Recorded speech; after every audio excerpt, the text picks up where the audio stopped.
نحمده ونصلي ونسلم على رسوله الكريم اما بعد بسم الله الرحمن الرحیم السلام علیکم ورحمۃ اللہ وبرکاتہ۔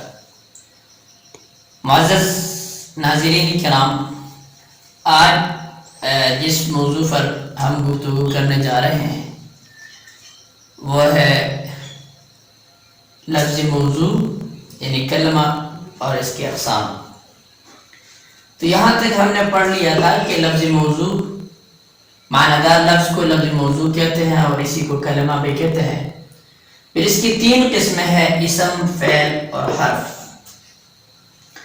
اسم کس کو کہتے ہیں، فعل کس کو کہتے ہیں اور حرف کس کو کہتے ہیں، ابھی میں سمجھانے کی کوشش کروں گا انشاءاللہ۔ دیکھو، اسم، فعل، حرف یہ تینوں قسمیں ہیں کلمہ کی۔ کس کی قسمیں ہیں؟ کلمہ کی قسمیں ہیں۔ اور سب سے پہلی قسم اسم، پھر فعل، پھر حرف ہے۔ تو اسم کو ہم سمجھتے ہیں کہ اسم کیا چیز ہے، اسم کس کو کہتے ہیں۔ تو اسم اس کلمہ کو کہا جاتا ہے جو اپنے معنی پر بذات خود دلالت بھی کرتا ہو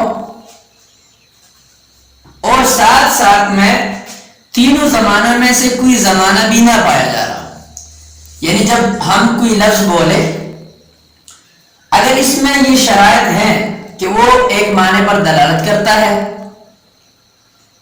اور اس سے ایک مفہوم سمجھ میں آ رہا ہو اور ساتھ ساتھ میں تینوں زمانوں میں سے کوئی زمانہ نہ پایا جاتا ہو، تو سمجھو کہ یہ کیا ہے، اسم ہے۔ مثلا زید، جیسے ہی ہم نے زید کا تلفظ کیا تو پھر فوراً اس کا ایک معنی ذہن میں آ گیا کہ زید سے مراد کیا ہے، وہ تشخص زید ہے، ذات زید ہے، ایک انسان ہے، اس کا معنی سمجھ میں آ گیا۔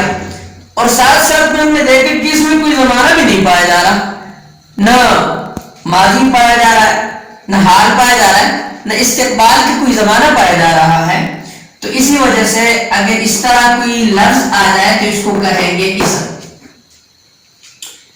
فعل کس کو کہتے ہیں؟ فعل میں بھی وہی شرط، اس شرط کا ہونا ضروری ہے جو اپنا معنی بھی دے رہا ہو، لیکن ایک شرط کا اضافہ بھی ہے کہ تینوں زمانوں میں سے کوئی زمانہ بھی پایا جا رہا ہو۔ تینوں زمانے تین ہیں، حال، استقبال اور ماضی۔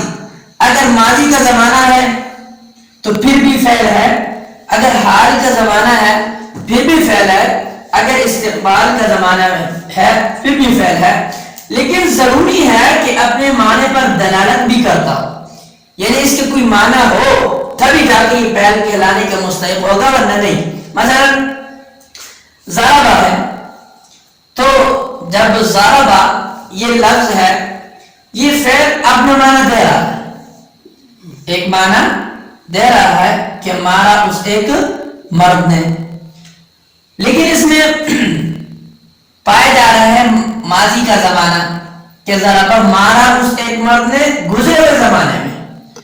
تو چونکہ یہ گزرے ہوئے زمانے پر بھی دلالت کرتا ہے اور اپنا معنی بھی دے رہا ہے، تو اس وجہ سے اس کو کہتے ہیں فعل۔ تیسری قسم ہمارے ہاں ہے حرف۔ حرف ان دونوں کے بالکل برعکس ہے، جس میں دونوں شرائط نہ پائی جا رہی ہوں۔ پہلی شرط یہ ہے کہ اپنا معنی بذات خود اسم کے ساتھ مل کے اپنا معنی دے گا، تو اس کو کہتے ہیں حرف۔ اور دوسری شرط بھی نہ پایا جا رہا کہ تینوں زمانوں میں سے کوئی زمانہ بھی نہ پایا جائے۔ مثلا ہم کہتے ہیں من،